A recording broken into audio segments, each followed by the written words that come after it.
তো আজকে আমরা একটু আলোচনা করব প্রতিবেশীর হক সম্পর্কে। একজন আরেকজন, এক মুসলমান আরেক মুসলমানের হক কি? প্রতিবেশী কাকে বলে?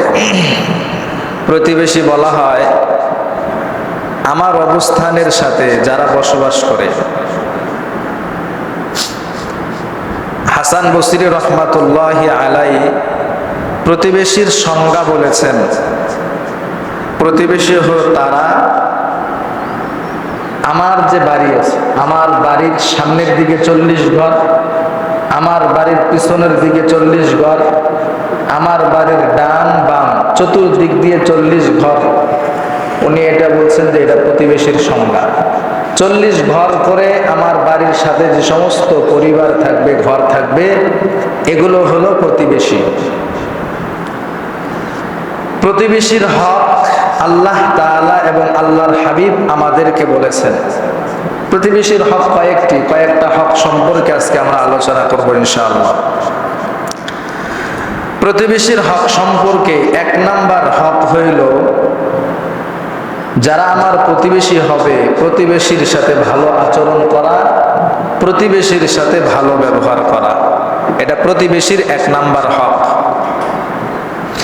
সূরা নিসার 36 নম্বর আয়াতে আল্লাহ তাআলা প্রতিবেশী কাকে বলে, প্রতিবেশী কয় প্রকার এবং প্রতিবেশীর সাথে আমার আচরণ কেমন হবে এই ব্যাপারে আল্লাহ তাআলা আলোচনা করেছেন। আল্লাহ তাআলা বলেন, ওয়া'বুদুল্লাহা ওয়া লা তুশরিকু বিহি শাইআন ওয়া বিল ওয়ালিদাইনি ইহসানা وبذي القربى واليتامى والمساكين والجار ذي القربى والجار الجنب والصاحب بالجنب وابن السبيل।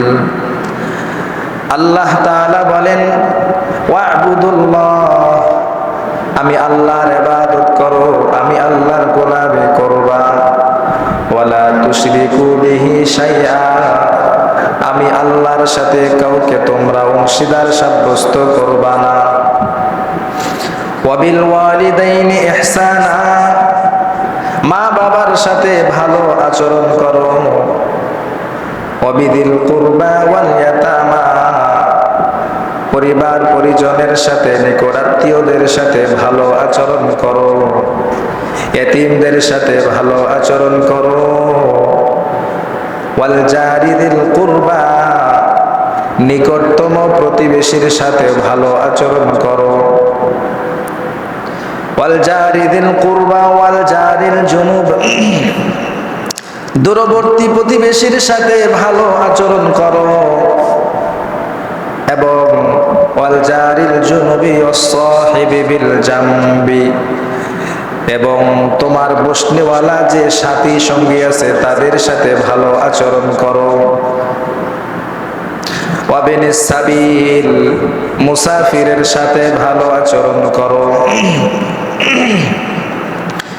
ওয়ামা মালাকাত আইমানুকুম, তোমাদের অধীনস্থ যে সমস্ত বাদী আছে তাদের সাথে তোমরা ভালো আচরণ করো। ইন্নাল্লাহা লা ইউহিব্বু মান কানা মুখতালান ফাখুরা, আল্লাহ তাআলা বলেন, আল্লাহ তাআলা অহংকারীদেরকে পছন্দ করেন না, ভালোবাসেন না। তার মানে আল্লাহ তাআলা এই আয়াতের মাধ্যমে আমাদেরকে একটা মেসেজ দিলেন, প্রতিবেশী কাদেরকে বলা হয়? তোমার আশেপাশে যারা বসবাস করে এরা হলো প্রতিবেশী। প্রতিবেশী কয় প্রকার? আল্লাহ বলেন প্রতিবেশী হলো 3 প্রকার। 1 নাম্বার হলো তোমার নিকটতম প্রতিবেশী, তোমার ঘরের সাথে, তোমার বাড়ির সাথে যার ঘর লাগানো, বাড়ি লাগানো, এরা হলো তোমার নিকটতম প্রতিবেশী। এরপরে আল্লাহ বলেন তোমার দূরবর্তী প্রতিবেশী, ঘরের সাথে লাগানো না বরং একটু দূরে, এরা হলো দূরবর্তী প্রতিবেশী। 3 নাম্বার হলো আল্লাহ তাআলা বলেন, যদি তুমি কোথাও সফরে যাও, সাথে যে বান্দা সফরে বের হয়েছে এই বান্দাও তোমার প্রতিবেশী। তুমি কোথাও কাজ করতে গেছো, তোমার সাথে যে বান্দা কাজ করতে গেছে এরাও হলো তোমার প্রতিবেশী। তার মানে প্রতিবেশী হলো তিন শ্রেণী। এক নাম্বার হলো আমার নিকটতম প্রতিবেশী, দুই নাম্বার হলো দূরবর্তীর প্রতিবেশী, তিন নাম্বার যাদের সাথে আমি চলাফেরা করি, যাদের সাথে চাকরি বাকরি করি, যাদের সাথে উঠা বসা করি, সফরে গেলে যাদের সাথে আমি চলাফেরা উঠা বসা করি, বাসে একসঙ্গে যাচ্ছি, আমার সিটের পাশে যে বান্দা বসছে উনি হলো আমার প্রতিবেশী। তাহলে প্রতিবেশী, আল্লাহ তাআলা বলেন প্রতিবেশী হলো তিন প্রকার। এই প্রতিবেশীর সাথে তোমার আচরণটা কেমন হবে? আল্লাহ বলেন এই তিন শ্রেণীর প্রতিবেশী, এদের সাথে তোমার আচরণটা হবে ভালো আচরণ। এদের সাথে সব সময় তুমি ভালো আচরণ করবা। তার মানে আমার বাড়ির সাথে লাগানো যে বাড়িগুলো, এরা আমার নিকটতম প্রতিবেশী। আমার বাড়ির সাথে একটু ফাঁকে যে বাড়িগুলো আছে, এরা আমার দূরবর্তী প্রতিবেশী। আমি যদি কোথাও যাই, চাকরি বাকরিতে যাই, আমার সাথে যে সমস্ত লোক কাজকর্ম করবে এরাও আমার প্রতিবেশী। আল্লাহ এই তিন শ্রেণীর প্রতিবেশীর আলোচনা এই আয়াতে করেছেন। আলোচনা করার পর আল্লাহ বলেন এদের সাথে তোমার আচরণটা কেমন হবে, বা এই সমস্ত প্রতিবেশীর সাথে তোমার আচরণটা ভালো হবে, তোমার আচরণের জন্য কোনো প্রতিবেশী কষ্ট না পায়। আল্লাহ আমাদেরকে এই মেসেজটা এই আয়াতে আমাদেরকে দিলেন। এখন আমরা কি আমাদের প্রতিবেশীর সাথে ভালো আচরণ করি? যদি আমি আমার প্রতিবেশীর সাথে ভালো আচরণ করে থাকি তো আলহামদুলিল্লাহ।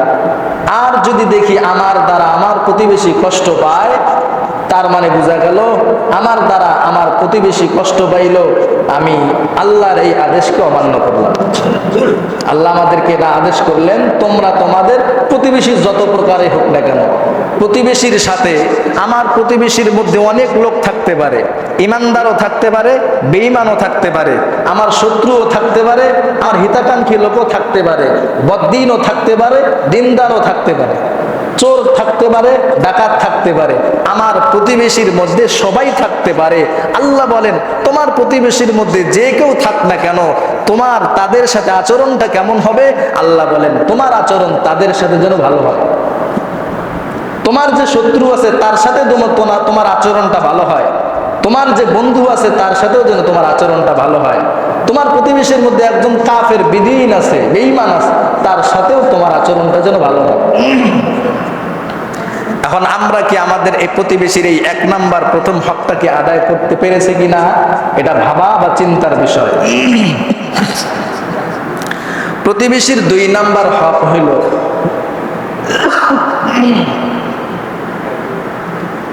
প্রতিবেশীর খোঁজ খবর নেওয়া। প্রতিবেশীর কি নেওয়া? এক নাম্বার হইল প্রতিবেশীর সাথে ভালো আচরণ করা, দুই নাম্বার হইল প্রতিবেশীর খোঁজ খবর নেওয়া। এখন আমি আপনি কি আমার প্রতিবেশীর কি খোঁজ খবর নিতে পারলাম কিনা? আমার পাশের বাড়ির একজন ভাই না খেয়ে থাকে, তার কি খোঁজ খবর নিলাম কিনা? এটা আমার আপনার হক, প্রতিবেশীর হক। এটা যদি আদায় না করি হাসরের ময়দানে ধরা খেতে হবে। আর ধরাটা কেমনে খাইবে এটা আমি পরে বলতেছি। তো দুই নাম্বার হক হলো প্রতিবেশীর খোঁজ খবর নেওয়া। قال رسول الله صلى الله عليه وسلم, আল্লাহর হাবিব বলেন লাইসাল মুমিনু আল্লাযী ইয়াবিতু শাবান ওয়া জারুহু তাওইল। আল্লাহর হাবিব বলেন ওই সমস্ত মানুষেরা ঈমানদার নয়, ওই সমস্ত লোক ঈমানদার নয়, আল্লাযী ইয়াবিতু শাবান, যে বান্দা পরিতৃপ্ত সহকারে খানা খায়, রাত্রি যাপন করে, রাত্রে ঘুমায় খুব আরামে, অথচ ওয়াজারুহু তাওইন, তার প্রতিবেশী অনাহারে থাকে, খাবার দাবার নাই, থাকার কোনো ব্যবস্থা নাই। আল্লাহর রাসূল বলেন যে বান্দা আরামায়েশে খানা পিনা খাইলো, রাত্রি যাপন করলো, কিন্তু তার প্রতিবেশী অনাহারে, এই বান্দা তার প্রতিবেশীর যদি খবর না নেয়, এই বান্দা ঈমানদার নয়। বুঝে আসতো কথা? আপনি খুব আনন্দে রাত্রি যাপন করেন, বিল্ডিং ঘরে রাত্রি যাপন করেন, খুব সুন্দর সুন্দর খানা খান, কিন্তু আপনার যে আমার প্রতিবেশী আছে, আপনার পাশের ঘরের যে প্রতিবেশী, এই প্রতিবেশী না খেয়ে আছে, এই প্রতিবেশীর খবর নিলাম না। আল্লাহর রাসূল বলেন, এই ওখানে সুস্থ টিপবে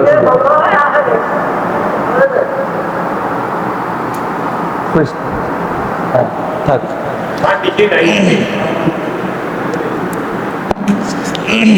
তো আল্লাহর রাসূল বলেন, ওই বান্দা মুমিন নয় যে বান্দা তার প্রতিবেশীর খবর নেয় না। যে বান্দা রাত্রি যাপন করে আনন্দে সহকারে, পেট ভরে রাত্রি যাপন করে, কিন্তু তার পাশের প্রতিবেশী না খেয়ে রাত্রি যাপন করে, আল্লাহর রাসূল বলেন, তুমি যে তোমার প্রতিবেশীর খবর নিলা না, তুমি প্রকৃত ঈমানদার না। আল্লাহর রাসূল বলেন। অথচ আল্লাহর রাসূল প্রতিবেশীর হকের ব্যাপারে কত গুরুত্ব দিয়েছেন। আল্লাহর রাসূলের সাহাবী আবু যর গিফারি রাদিয়াল্লাহু তাআলা আনহু, ওনাকে আল্লাহর রাসূল একবার আদেশ করে বললেন, ইয়া আবা যর, হে আবু যর গিফারি, ইদা তাবাখতা মারাক, যখন তুমি ঝোলওয়ালা তরকারি রান্না করবা, একটু খেয়াল করেন। আল্লাহর রাসূল আবু যরকে ডাক দিয়ে বললেন, আবু যর, যখন তুমি ঝোলওয়ালা তরকারি রান্না করবা, ফাকসির মাআহু, তোমার ওই ঝোলওয়ালা তরকারির মধ্যে একটু পানি বেশি দিবা, একটু পানি বাড়ায় দিবা। কেন?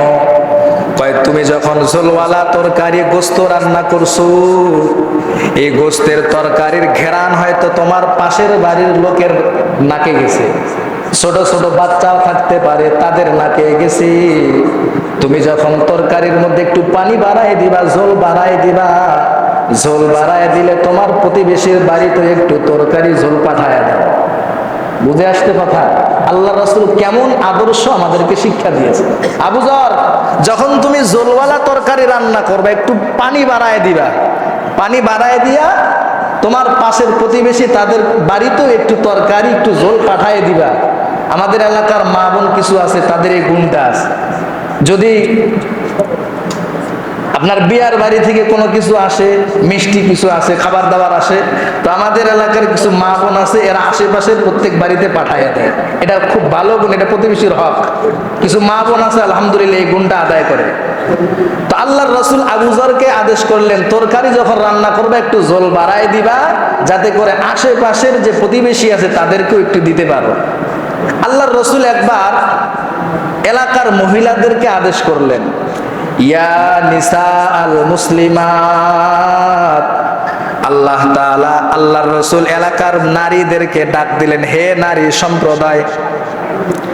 আল্লাহর রাসূল নারী সম্প্রদায়কে ডাক দিয়ে বললেন, লা তাহকিরান্না জারাহু লিজারতিহি। আল্লাহর রাসূল এলাকার মহিলাদেরকে ডাক দিয়ে বললেন, হে নারী সম্প্রদায়, মুসলিম নারীরা, তোমরা ভালো করে মনে রাখবা, লা তাহকিরান্না জারাহু, কোন মুসলিম প্রতিবেশী যেন আরেক মুসলিম প্রতিবেশীর হক নষ্ট না করে, তুচ্ছ-তাচ্ছিল্য না করে। ওয়ালাউ ফিরসিনা শাত, যদিও একটা বকরির পায়ের দ্বারাও হয়। বুঝাছো? মানে পায়ের দ্বারা বলতে কি, যদি তোমার বাড়িতে, হে নারী সম্প্রদায়, যদি তোমার ঘরে একটা বকরির পাও রান্না করো, তোমার পাশের প্রতিবেশীর বাড়িতে একটু ঝোল তরকারি পাঠায়া দাও। বুঝে আসছে কথা? আর যে নারীরা ঝোল তরকারি পাঠায় দিল, যাদের বাড়িতে পাঠায় দিল, তারা যেন তুচ্ছ তাচ্ছিল্য না করে, দূর একটু খালি ঝোল পাঠায় দিছে, এই একটা খালি হাড্ডি পাঠায় দিছে। আল্লাহ রাসূল বলেন, এরকম যেন তুচ্ছ তাচ্ছিল্য না করে। যে নারীরা পাঠায় দিল তারাও হক আদায় করলো, যে নারী ঝোলটুকু গ্রহণ করলো তারাও প্রতিবেশীর হক আদায় করলো। দেখেন আল্লাহ রাসূল কেমন আদর্শ আমাদেরকে শিক্ষা দিয়েছেন। নারীদেরকে আদেশ করলেন, তোমরা কোন নারী তোমাদেরকে হাদিয়া পাঠাইলে এটাকে তুচ্ছ তাচ্ছিল্য মনে করবে না, এটা সানন্দে গ্রহণ করে নিবা। আল্লাহর রাসূল বলেন, তাহাদু তাহাব্বু। অনেক সময় আমরা হাদিয়া আদান প্রদান করি না? পাশের বাড়ির লোকের সাথে দেখা হলে, ভাইজান আসেন এক কাপ চা খাই, এই যে হাদিয়া খাওয়াই দেন। আল্লাহর রাসূল বলেন, যখন তোমরা একজন আরেকজনকে হাদিয়া আদান প্রদান করবা, আল্লাহ তাআলা তোমাদের মধ্যে মহব্বত তৈরি করে দিবেন। সুবাহ, এর দ্বারা মহাব্বত বৃদ্ধি পায়। যখন আপনি আমি একে অপরকে খাওয়াবো, হাদিয়া আদান প্রদান করব, আল্লাহর রাসূল বলেন এর মাধ্যমে তোমাদের প্রতিবেশীদের মধ্যে একটা হৃদ্যতা, ভালোবাসা, আন্তরিকতা তৈরি হয়। তোমরা এটা বেশি বেশি করবা। আল্লাহর রাসূল আমাদেরকে শিক্ষা দিচ্ছেন কেমনে প্রতিবেশীর হক আদায় হয়। তার মানে একজন আরেকজনের মধ্যে ভালোবাসা বৃদ্ধি পায় হাদিয়ার মাধ্যমে। তোমরা যখন তরকারি রান্না করবা, ঝোল বাড়ায় দিবা, আরো প্রতিবেশীদেরকে দিবা, তাহলে তোমাদের পরস্পরের মধ্যে ভালোবাসা তৈরি হবে, হক আদায় হবে। এটা হলো 2 নাম্বার। প্রতিবেশীর হক হইল প্রতিবেশীর খোঁজ খবর নেওয়া। এখন বুঝার বিষয় হইল আমরা কি আসলে আমাদের প্রতিবেশীর হক কি আদায় হয়? আমরা কি আমার প্রতিবেশীর খোঁজ খবর নেই? যদি না নিয়ে থাকি তাহলে আমরা আমাদের প্রতিবেশীর হক আদায় করলাম না। এই হক যে আদায় করলাম না, এর শাস্তিটা কি এটা পরে বলতেছি। আমি আগে হকের কথাগুলো বলে যাই। 3 নাম্বার হক হলো প্রতিবেশীর প্রয়োজন পূরণ করা। অনেক সময় আমার পাশের বাড়ির লোকের কিছু প্রয়োজন পড়তে পারে, যেমন কোদালের প্রয়োজন পড়ে অনেক সময়, কাঁচির প্রয়োজন পড়ে অনেক সময়, দাওয়ের প্রয়োজন পড়ে না, অনেক নিত্য প্রয়োজনীয় জিনিসের প্রয়োজন পড়তে পারে। 3 নাম্বার হক হইল তোমার প্রতিবেশীর প্রয়োজন পূরণ করো, তোমার প্রতিবেশীর প্রয়োজনকে গুরুত্ব দাও, অগ্রাধিকার দাও। আল্লাহর রাসূল বলেন তোমাদের মধ্যে যখন তোমার প্রতিবেশীর কেউ যদি তার ঘরের খুঁটি গাড়ে, আমরা অনেক সময় খুঁটি গাড়ি না, আল্লাহর রাসূল বলেন তোমাদের কেউ যখন ঘরের খুঁটি গাড়বে, এই খুঁটিটা যদি তোমার প্রতিবেশীর সামান্য জমিনে গিয়ে পড়ে, আল্লাহর রাসূল বলেন লা ইয়াবনাউ জারুন জারহু, তোমার প্রতিবেশীর কেউ যদি, তোমার প্রতিবেশীর কাউকে এটা নিষেধ করবা না, আইয়া গরিজা খাসাবাহু ফি জিদারি, তোমার দেয়ালের মধ্যে, তোমার জমিনের মধ্যে তোমার পাশের প্রতিবেশীর একটা খুঁটি যদি গাড়তে চায়, তোমার প্রতিবেশীকে নিষেধ করবা না। অথবা তোমার প্রতিবেশীর ঘরের চাল এমন জায়গায় দিয়েছে যে চালের পানি তোমার জমিনে পড়বে, এটাও নিষেধ করবা না। আমরা অনেক সময় হয় কি, তোমার ঘরের চালের পানি যেন আমার জমিনে না পড়ে। এটা কি মানুষের কথা? এটা কি আদর্শ বলেন? এটা কি মানুষের কাতারে পড়ে? আরে আমার পাশের প্রতিবেশী, তার ঘরের চালের পানি আমার জমিনে পড়লে অসুবিধা নাকি? ও দিবে না। আল্লাহর রাসূল বলেন কেউ যদি খুঁটি গাড়ে তোমার জমিনে, সামান্য খুঁটি গাড়তে কতটুকু জমিন লাগবে? তোমার খুঁটি যদি পারে প্রতিবেশীর একটু জমিনে পড়ে, এই খুঁটি গাড়তে নিষেধ করবা না। আর পানি পড়া তো দূরের কথা, আমরা কি এগুলো করি? আল্লাহ আমাদের সবাইকে বুঝ দান করুক, সকলে বলেন আমিন। আল্লাহর রাসূল বলেন মান কানা ফি হাজাতি আখিহি, আল্লাহর রাসূল বলেন কোন বান্দা যদি তার প্রতিবেশীর প্রয়োজন পূরণ করে, কোন বান্দা যদি তার প্রতিবেশীর কোন প্রয়োজন পূরণ করে, আল্লাহর হাবিব বলেন কানাল্লাহু ফি হাজাতিহি, আল্লাহ তাআলা ওই প্রতিবেশীর প্রয়োজনকে পূরণ করে দিবেন। সুবহানাল্লাহ। এই প্রয়োজন পূরণ করার ব্যাপারে আল্লাহ একটা সূরা নাজিল করেছেন, সূরা মাউন। এই সূরা মাউনের তাফসীর একদিন আমি শুনাইছিলাম আপনাদেরকে, মনে আছে কিনা জানি না। সূরা মাউন মানেই হলো নিত্য প্রয়োজনীয় বস্তু। আমাদের পাড়া প্রতিবেশী এক বাড়ির অনেক নিত্য প্রয়োজনীয় কিছু জিনিস লাগতে পারে, যেমন মনে করেন প্লেট প্রয়োজন পড়তে পারে। আল্লাহর রাসূল বলেন প্রতিবেশীর হক হলো তার যদি প্লেট প্রয়োজন পড়ে, তো তার এই প্রয়োজনটা পূরণ করো তুমি, এই প্রয়োজন পূরণ করা। তো যে বান্দা প্রতিবেশীর প্রয়োজন পূরণ করবে, আল্লাহর হাবিব বলেন আল্লাহ তাআলা ওই বান্দার প্রয়োজন পূরণ করে দিবেন। সুবহানাল্লাহ। তাহলে আমরা প্রয়োজন পূরণ করবো তো ইনশাআল্লাহ, নাকি বাড়ি থেকে বের করবো, যা আমার বাড়িতে নাই। আল্লাহর বান্দা গেছে, ভাই আমার একটু কুড়াল প্রয়োজন, একটু দেন তো, কুড়াল নাই, দাও নাই, অথচ তার বাড়িতে মজুদ আছে, দিল না। এটা প্রতিবেশীর হক নষ্ট করা। এমনও তো হতে পারে আপনারও তো প্রয়োজন পড়তে পারে। মনে করেন একটা সুই কি সবার বাড়িতে থাকে? তো এমন আমার পাঞ্জাবির বোতামটা ছিঁড়ে গেছে, এখন তো সুই নেই, এখন সুই কি সচরাচর পাওয়া যায়?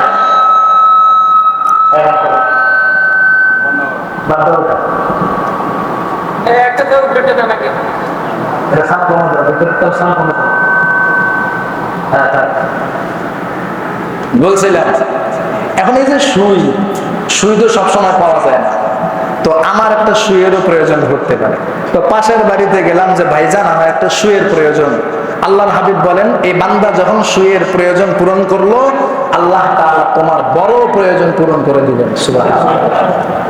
তো প্রতিবেশীর এটা 3 নাম্বার হক, প্রয়োজন পূরণ করা। প্রতিবেশীর 4 নাম্বার হক হলো হককে সুফা। এই জিনিসটা ভালো করে খেয়াল রাখবেন। হককে সুফা, সুফার হক। সুফার হক বলতে কি বোঝায়? মনে করেন আমার বাড়ির পাশে একটা বাড়ি আছে, ওই বাড়িওয়ালা তার বাড়িটা বিক্রি করবে, অথবা আমার জমিনের সাথে আরেকজনের জমি আছে, ওই বান্দা তার জমিনটা বিক্রি করবে।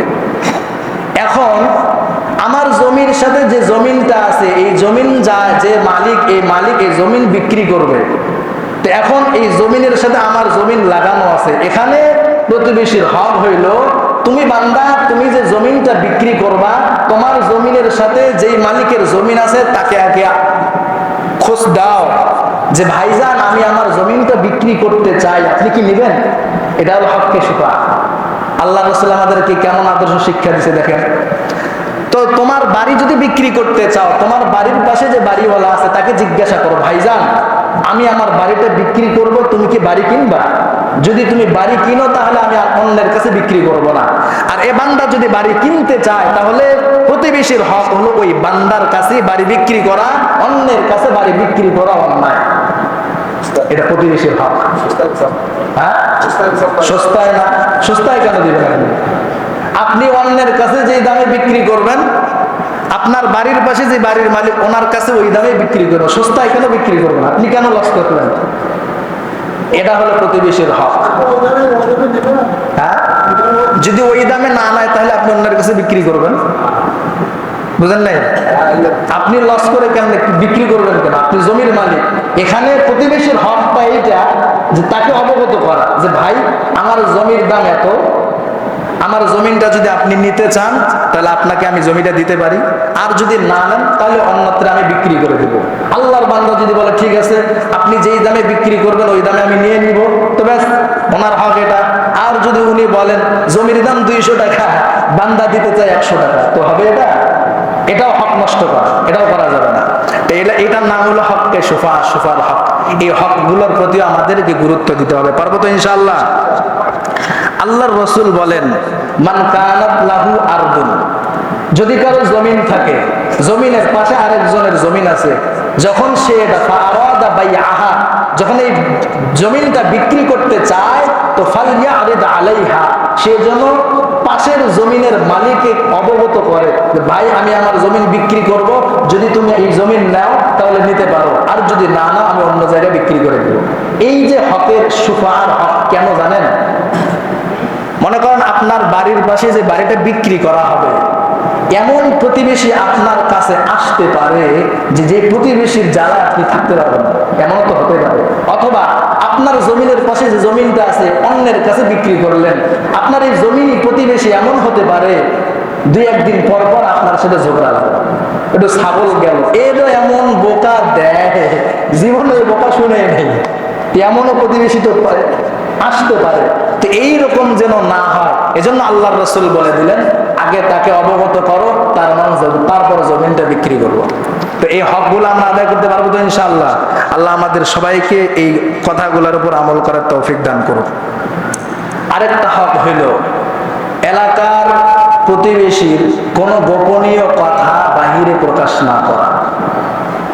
قال رسول الله صلى الله عليه وسلم, আল্লাহর রাসূল বলেন মান সাতারা মুসলিমান সাতারাল্লাহু ফিদ দুনিয়া ওয়াল আখিরাহ, যদি কোনো বান্দা কোনো মুসলমান ভাই প্রতিবেশীর কোনো দোষ গোপন রাখে, আল্লাহ তাআলা ওই বান্দার দোষ দুনিয়া এবং আখিরাতে গোপন রাখবে, প্রকাশ না করা।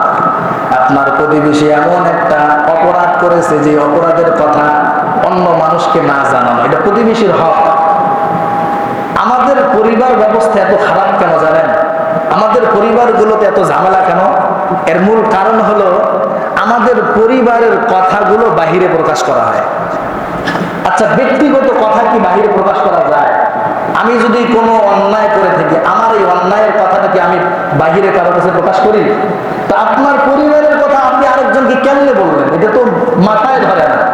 আপনার বৌমা একটু দোষ করছে, আজীব কাহিনী।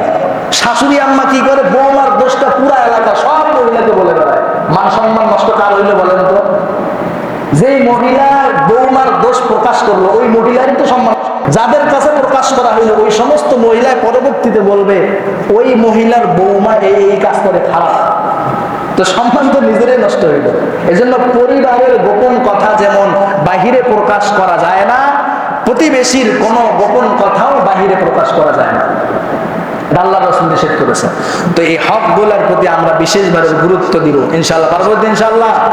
সর্বশেষ কথা, আমরা একে অপর প্রতিবেশীর হক যদি আদায় না করি তাহলে আমাদের ক্ষতিটা কি হবে? ক্ষতিটা হলো, আল্লাহ রাসূলের জামানায় দুইজন নারীর ঘটনা প্রসিদ্ধ আছে।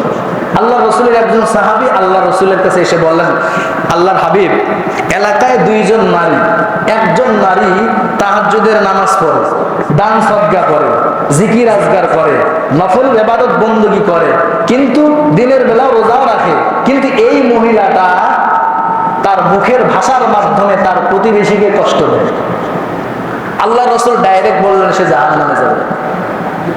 আরেক মহিলার কথা আল্লাহ রাসূলকে বললেন, ইয়া রাসূলুল্লাহ, আমাদের এলাকায় এমনও লোক আছে, এমন একজন মহিলা আছে যেই মহিলা নফল বندگی তেমনটা করে না, দান সদকাও করে না, দিনের বেলাও রোজাও রাখে না, কিন্তু আল্লাহর বান্দি তার প্রতিবেশীকে কখনো কষ্ট দেয় না। আল্লাহর রাসূল বলেন এই নারী জান্নাতে যাবে। সুবহানাল্লাহ। তার মানে আপনি নফল ইবাদত বندگی বিশাল করলেন কিন্তু প্রতিবেশীর হক আদায় করলেন না, প্রতিবেশীকে কষ্ট দিলেন, আল্লাহর হাবিব বলেন তুমি জাহান্নামে যাবে। আর তুমি নফল ইবাদত বندگی কম করো, দান সদকাও কম করো, রোজাও রাখো না, কম নফল রোজা কম রাখো না, কিন্তু তুমি প্রতিবেশীর হক আদায় করো, তোমার দ্বারা তোমার প্রতিবেশী কষ্ট পায় না, তুমি জান্নাতে যাইবা। সুবহানাল্লাহি ওয়া বিহামদিহি। আরেকটা হাদিস আপনাদেরকে শোনাই।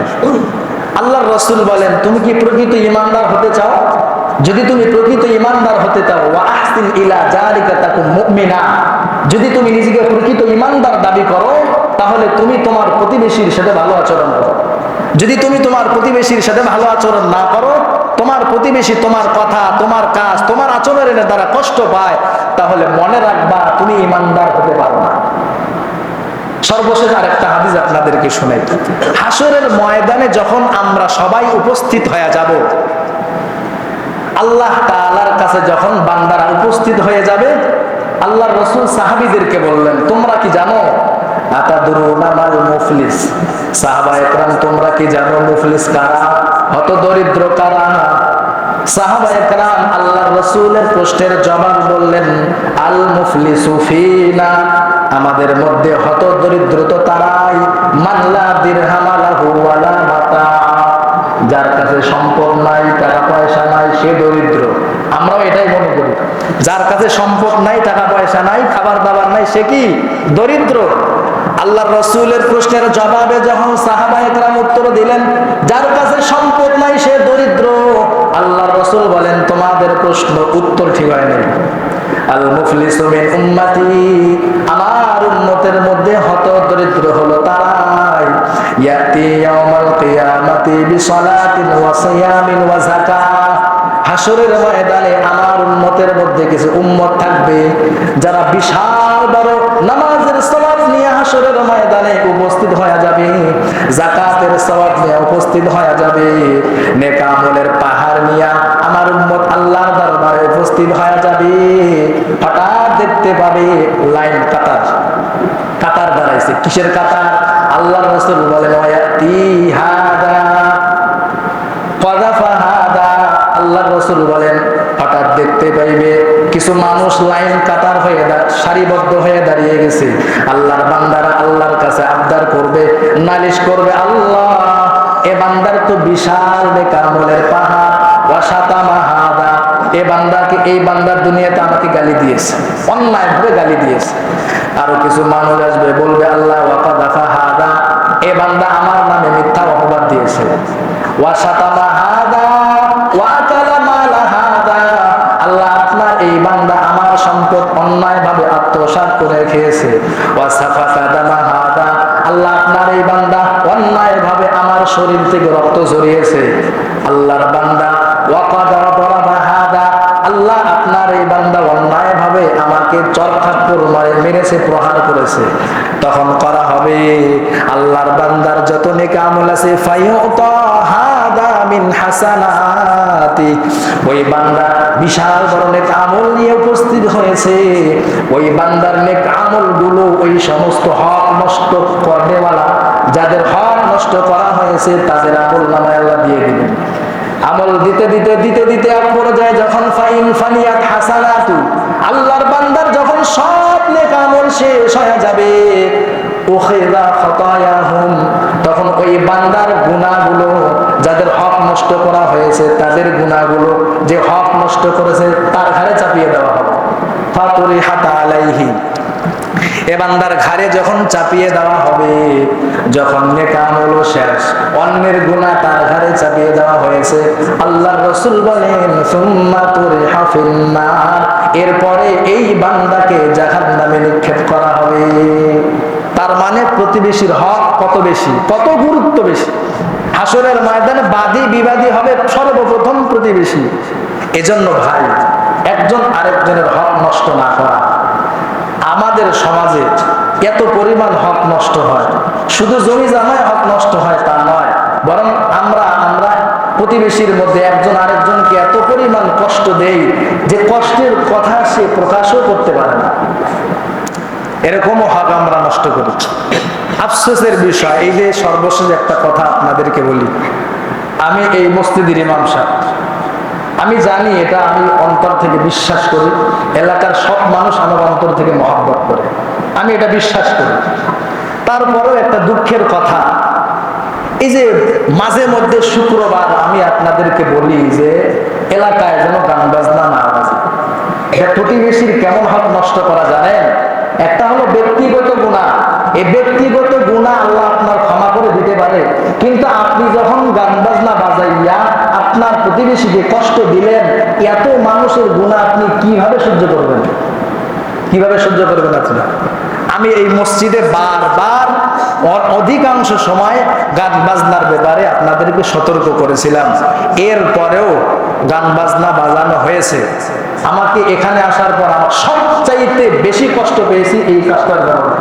কারণ আপনাদের এই এলাকা আমি অন্যান্য জায়গায় গর্ব করে বলি, সত্যি কথা, আমি মসজিদে বসে বলছি, আমি অন্যান্য জায়গায় আপনাদের এলাকার কথা গর্ব করে বলি যে আমি ওই এলাকায় যাওয়ার পর গান বাজনার ব্যাপারে মানুষকে সতর্ক করেছি, আলহামদুলিল্লাহ গান বাজনা বাজান। এবার বলেন, আমার এই যে গর্ব করার বিষয়টা আপনারা কি রাখলেন? আমি কি এখন কি অন্য জায়গায় গিয়ে এই গর্বটা করতে পারবো? তাহলে এটা কি কাজ করলেন আপনারা? এই যে কাজটা যে করলেন, যেই করুক না কেন, এর ভিতরে আরেকটা কষ্টের কথা। কষ্টের কথাটা কি? আমি আপনাকে গানের ব্যাপারে সতর্ক করলাম, গিয়ে নিষেধ করলাম, তারপরও মানলেন না। ঠিক আছে, বুঝলাম মানলেন না, কিন্তু আপনি এই কথাটা কেমনে বললেন যে হুজুর নিষেধ করলেই কি বন্ধ করতে হবে? আপনি এই কথাটা কোন বিবেক দিয়ে বললেন ভাই? আমাকে একটু বুঝান তো। আমি গিয়ে আপনাকে নিষেধ করলাম, আপনি কথাটা মানলেন না, ঠিক আছে, কিন্তু আপনি এই কথাটা কেমনে বললেন যে হুজুর নিষেধ করলেই কি বন্ধ করতে হবে? আচ্ছা, এই যে কথাটা বললেন, কথাটা ছোট হতে পারে, কিন্তু এই কথাটা আপনার জীবনকে যে ধ্বংস করে দিবে না, এটা নিশ্চয়তা আপনি দিতে পারবেন না। আপনার জীবনকে ছোট একটা কথাই ধ্বংস করে দিবে। কে বলছে আমি জানি না, আমি কথাটা আমার কানে আসছিল, আমি শুধু শুনছি, খুব কষ্ট পেয়েছিলাম কথায়। আর এই কথাটা শুধু আমার, আমি যে মসজিদে বলছি গান বাজনা হারাম, এটা কি আমার কথা? আমার কথা তো না, আল্লাহ তো হারাম করেছেন। তার মানে কি বুঝাইলেন? হুজুর নিষেধ করছে বলেই কি আমাকে বন্ধ করতে হবে? এই কথার দ্বারা উদ্দেশ্য হলো আল্লাহ বলছে বলেই কি আমাকে বন্ধ করতে হবে? তার মানে আপনার ইমানটা কোন পর্যায়ে, কোন লেভেলে গেছে একটু চিন্তা করেন। আপনার ইমান আছে কিনা? আপনি নামাজ পড়েন না, ঠিক আছে, কিন্তু আপনি যদি বলেন যে নামাজ পড়ে কে বড়লোক হয়েছে, নামাজ পড়ে লাভ কি? ইমান থাকবে? একটু কথা বলেন, থাকবে? তো এটা নামাজ না পড়ে যদি কেউ বলে নামাজ না পড়লে কি অসুবিধা, এই কথার দ্বারা যদি ইমান চলে যায়, গান বাজনা হুজুরের কথায় বন্ধ করব কেন, এই কথায় কি ইমান যাবে না? যাবে, যাবে, যাবে, অবশ্যই। এজন্য যে কথাটা বলেছে হয়তো না বুঝেই বলছে কথাটা, আমি আবদার রাখবো, অবশ্যই তওবা করতে হবে। ঈমান শেষ, নতুন করে তওবা করে আল্লাহর কাছে তওবা করে কাঁদতে হবে, আল্লাহ আমি ভুল বলেছি, আমাকে মাফ করে দেন। যে বলেছে অবশ্যই তাকে তওবা করতে হবে। এখন সর্বশেষ কথা, এই এলাকায় গান বাজনা বাজুক আপনারা সকলেই চান? আজকে এটা সিদ্ধান্ত মসজিদে নিতে হবে। আপনারা আমার কথায় রাগ হন আর বেজার হন, আপনারা আমাকে রাখেন বা না রাখেন এটা আমার তোয়াক্কা নাই আমার। তবে এখানে আজকে সিদ্ধান্ত আপনারা এলাকাবাসী নেবেন যে এই এলাকায় কি গান বাজনা বাজবে কি বাজবে না, এটা সবাইকে সিদ্ধান্ত নিতে হবে। এরপরে গিয়ে বিবাহের অনুষ্ঠানে অথবা পিকনিক খাবারের পিকনিকের অনুষ্ঠানে গান বাজনা বাজাবেন, এটা হবে না। যদি বাজান তাহলে আজকে সিদ্ধান্ত নিতে হবে, আর যদি না বাজান এটাও আজকে সিদ্ধান্ত নিতে হবে। এবার আপনারা সিদ্ধান্ত নেন। কথা একরকম দুই রকম হবে না। আল্লাহর ঘর মসজিদ, সবাইকে বলতে হবে আপনারা কি গান বাজনা বাজাবেন? যদি বাজান হ্যাঁ, এটার সিদ্ধান্ত এখানে নিতে হবে, আর যদি না বাজান এটারও সিদ্ধান্ত আজকে নিতে হবে। এখন আপনারা কোনটার পক্ষে আছেন বলেন? এখন আমি আরেকটা কথা বলি, যদি গান বাজনা বাজানোর সিদ্ধান্ত নেন আমি এখানে থাকবো না ইনশাআল্লাহ। আর যদি গান বাজনা না বাজানোর পক্ষ থাকেন তাহলে আপনার মহব্বতে আমি আছি। এখন কোন সিদ্ধান্ত গ্রহণ করবেন করেন বলেন? সবাইকে বলতে হবে কথা, সবাই না, সবাইকে বলতে হবে। হাত উত্তোলন করেন। আলহামদুলিল্লাহ, আল্লাহ আল্লাহ আপনার এই বান্দাদের হাতকে আপনি কবুল করেন। কেন কথাটা বললাম জানেন? আপনাদের আজকের এই সিদ্ধান্তের কারণে হতে পারে হাসরের ময়দানে আল্লাহ নাজাতের ব্যবস্থা করে দিতে পারে। এই যে আপনারা হাত তুলছেন, এটা কি আল্লাহর কাছে ভিডিও ফুটেজ নাই? হাসরের ময়দানে যখন আল্লাহ ভিডিও ফুটেজ চালু করবেন, দেখবেন যে এই যে সামাজিক যে সমস্ত গুনাহ, এই গুনাহকে দূরে সরানোর জন্য তারা মসজিদে বসে ওয়াদা করেছে, আমি আল্লাহ এর ওসিলায় তাদেরকে মাফ করে দিলাম। আল্লাহ কি পারেন না? তো আজকের মসজিদে আমরা এই সিদ্ধান্ত উপনীত হইলাম তো ইনশাআল্লাহ। আমাদের ঘর বাড়িতে আমাদের সমাজে গান বাজনা আজকে থেকে বাজবে না ইনশাআল্লাহ। ইনশাআল্লাহ আল্লাহ আমাদের সবাইকে কবুল করুক। আল্লাহ এই এলাকায় আপনার খাস রহমত আর বরকত নাজিল করেন। এলাকার প্রত্যেকটা মানুষকে আপনি দিনদার বানায় দেন। আল্লাহ আজকের এই ওয়াদার ওসিলায় আপনি প্রত্যেকটা মানুষের জীবনের সব প্রয়োজনগুলো আল্লাহ আপনি পূরণ করে দেন। আল্লাহ আমাদের সবাইকে আমল করার তৌফিক দান করুক। ওয়া আখিরু দাওয়াহুম আনিল হামদুলিল্লাহি রাব্বিল আলামিন। আমার কথায় কষ্ট পেলে অবশ্যই ক্ষমার দৃষ্টিতে দেখবেন।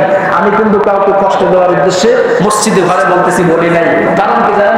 আপনার সন্তান যদি আগুনের দিকে ঝাঁপিয়ে ঝাঁপিয়ে যায়, আপনি দেখে থাকবেন না নিষেধ করবেন? যদি যাইতে চায়, মুসলমান যদি জাহান্নামে আগুনে দৌড়িয়ে পড়ে যাইতে চায়,